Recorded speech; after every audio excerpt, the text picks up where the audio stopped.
Good morning, good afternoon, good evening, whatever time you're watching this. Today we are talking about old Hollywood and the horrors behind it. Old Hollywood is now a time that is referred to as the golden age of cinema, but actually behind the scenes there was a lot of things that were a bit more sinister. I just want to do a quick shout out to Melly for watching the short, so thank you for watching that because you already know what's coming up today, and Alison for also watching the short. And we're not going to be talking about Roscoe Arbuckle today, just because I think that story needs its own video. That is something that is actually quite horrific. So that won't be mentioned in today's video, but thank you for that suggestion because we may have to cover that in the future. So old Hollywood has always been a topic that has greatly interested me because my mum used to tell me things about it. Not saying that she was alive in those times, but she had a great interest in the treatment of actors and predominantly actresses in old Hollywood. The treatment of actors and actresses in this time is absolutely vile, and we will get into the reasons why today. This has been a topic that I wanted to talk about for a little while, but my friend reminded me of it, so thank you, Olivia, for today's content.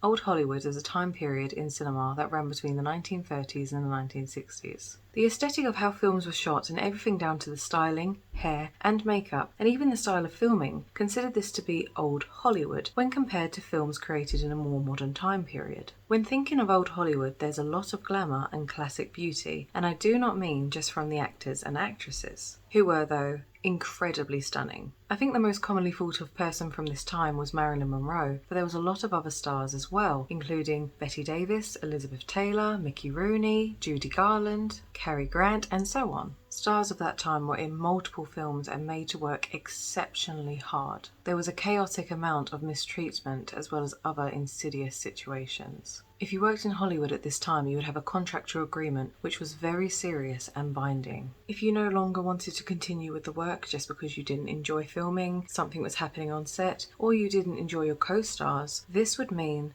that you would be blacklisted from Hollywood because no one ever left a contract. This was a time when the studio owned you. There was severe mistreatment, long hours, and abuse that made actors want to leave their contracts. Executives also made choices for them. It isn't like nowadays that you get a script come through and you read it through and you decide if that role is for you. Back then, you were contractually obliged to do whatever role was given to you. If you didn't like the director or another actor that you were working with, this did not matter. You were told to do the work, so you did. There is a sad story about the actor John Gilbert who had first-hand experience of being told what to do, and as such his life ended in misery. Due to MGM Studios co-founder Louis B. Mayer taking a severe dislike to Gilbert, he actually only cast him in roles that he knew would be bad for him. He would humiliate him and take great joy in the fact that his films would fail. Gilbert actually passed away at the very young age of 36 due to a heart attack from a long illness of alcoholism. Did you know as well that studios actually hired spies to befriend their actors so they could keep tabs on them? Did you also know that stars were actually paired together to look like friends but actually be there to report on one another to their studios? Of course the pair didn't know what the other one was doing, and actually it was positioned more like a personal project, and it was kept to be very friendly to hope that the other actor would slip up. There was also sometimes hidden microphones in the dressing rooms and other private areas of the set, and this was because if someone had badmouthed the director, then they would get immediately fired. The abuse on set was also completely criminal, and it did not just stop with the adults. Shirley Temple actually noted in her book that if a child misbehaved, they would have to sit on a block of ice. This form of punishment was nicknamed the black box. Health and safety in old Hollywood was also not really a factor. In 1956, a film called The Conqueror was filmed far too close to a nuclear testing facility, which then caused, over the next decade, many of their actors to suffer from serious health complications. If we are just talking about the cast, 4 members actually passed away from different forms of vicious cancers. One actor actually took his own life after discovering that the cancer was terminal. There was 220 people involved in the making of this film.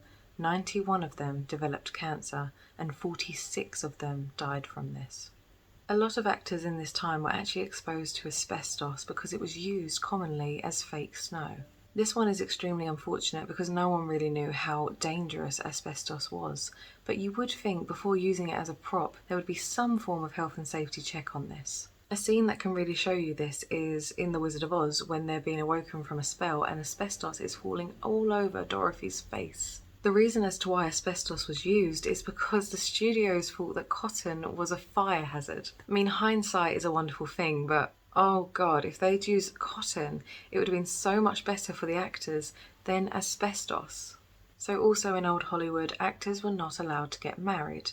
They also weren't allowed to get pregnant because both of these things would ruin their public image. Actors like Mickey Rooney and Judy Garland had a very innocent image to the public, so if they wanted to marry whoever they liked or Judy wanted to get pregnant, this was a massive no-no from the studios. The reason as to why this was the case was because, as I said before, they had an innocent image to uphold. If Judy had gotten pregnant or married who she liked, Mickey Rooney had got married and had a child, it would have ruined the innocent image that the studio was pushing to the public. And therefore the studio believed that they couldn't then put them into those types of films because the public wouldn't respond to it. Oh, and in this time, if you were homosexual, no you weren't. Gay actors were forbidden, so often there were forced heterosexual relationships just to keep a positive impression with the public, which actually makes me feel incredibly sick because I have this thing that you should be able to do whatever you want to do as long as you're happy and it doesn't hurt anyone else. Happiness for me is the most important thing in life, and the fact that these people were denied their happiness to appease other people just is very upsetting. Pregnancy was also seen as a massive no-no because, of course, again, it was going to ruin their public image. So due to this, many actresses had to have secret abortions. Judy Garland had to have 2, and they were both arranged by her mother. Even if you wanted to keep your baby, that didn't matter, because it was about upholding and keeping your public image. So that went way beyond your personal wants and needs. You couldn't have possibly had mental health issues either. If you were suffering from depression or anxiety or anything else, you were still required to stick to your contract and do the work. Clara Bow, who actually has a very interesting and upsetting story that we should probably go into in another video, was best known for her work in the silent era. She actually had suffered a nervous breakdown, but the studio were requiring her to work and finish a film. But when this film came out, she obviously didn't act her best and the film flopped. So the studio decided to blame her and then fire her. Of course, sexual abuse was also a massive factor in old Hollywood. Tippi Hedren is best known for being the main actress in Hitchcock's The Birds. Now, Tippi's story is actually horrendous and there is a lot to cover, but without undermining her horrendous ordeal, I'm just going to mention a small part of what she had to endure. The Birds was at the time a terrifying film, and actually it caused a lot of audience members to faint. But for Tippi Hedren, there was something even worse happening behind the scenes. In the scene where Tippi was in the attic room, she was told by production that the birds that would be thrown at her would be mechanical. However, when she got to set, the birds being thrown at her were live birds. These birds did have their beaks taped shut, but one of the birds managed to get out of the tape and actually gouge a massive chunk of Tippi's cheek. This gouge was also very close to her eye.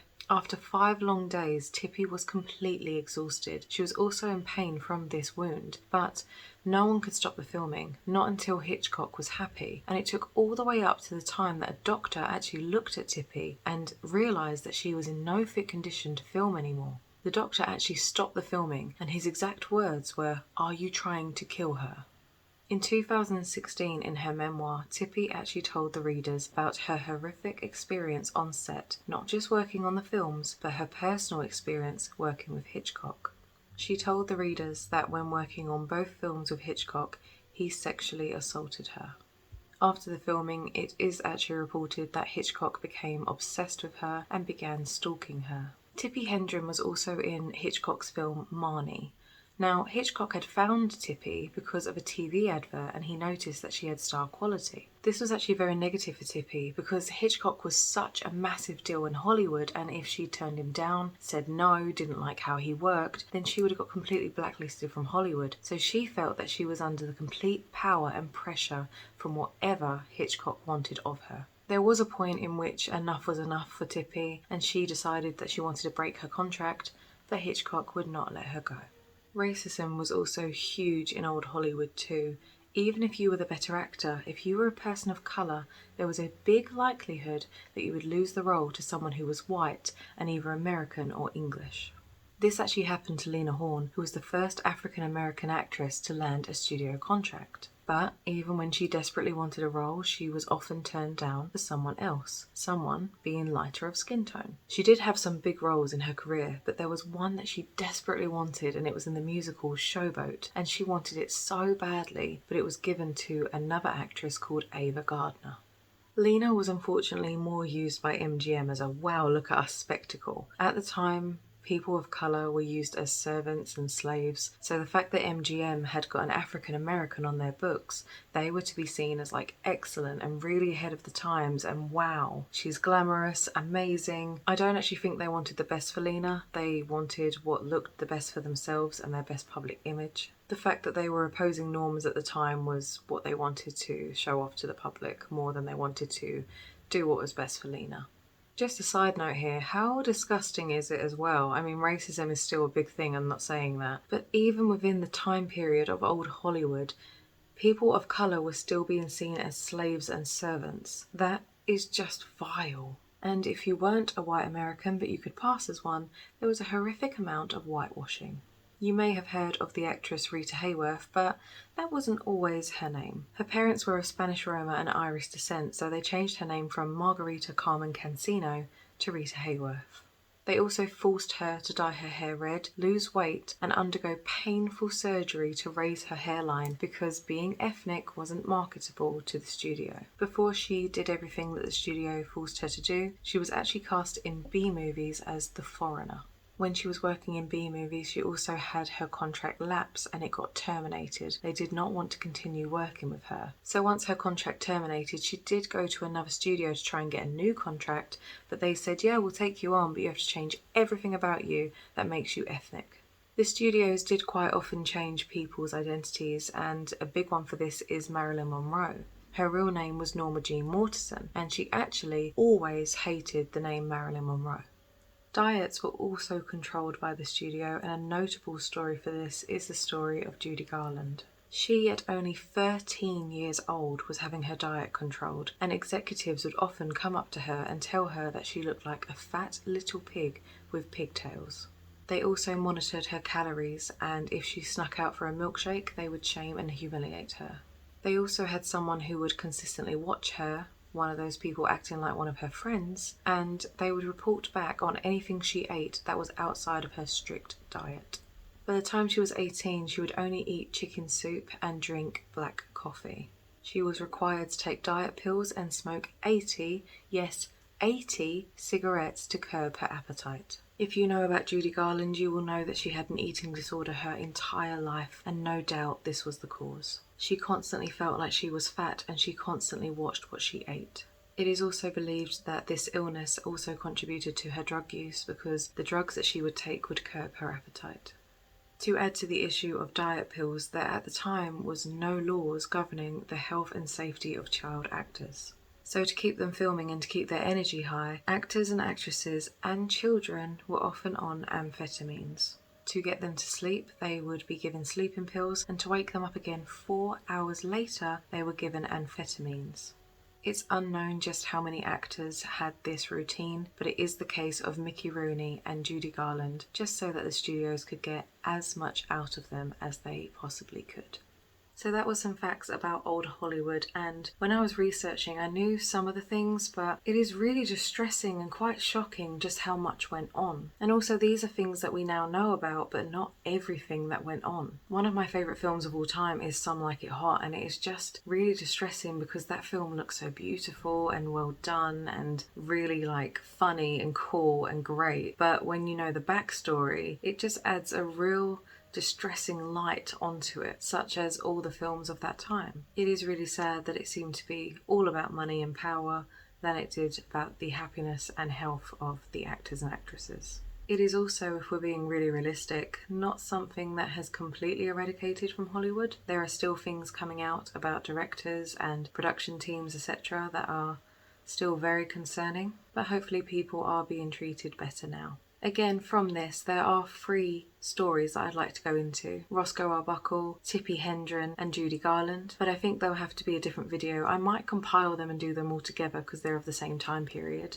But those 3 stories, there's a lot more to them that I would love to cover properly. But as always, thank you for watching. I hope you enjoyed this content and maybe learned something new about old Hollywood. Thank you also to those people who watched my first short. I had no idea what I was doing. I thought it would be a really nice way though to tell people about the future content of this channel before that content comes out. So maybe in the future, before the next video goes live, I'll just do a quick, like 10-second video telling you what the next video will be about.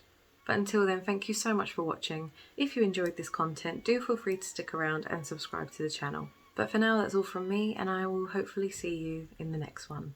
Thank you, and bye-bye.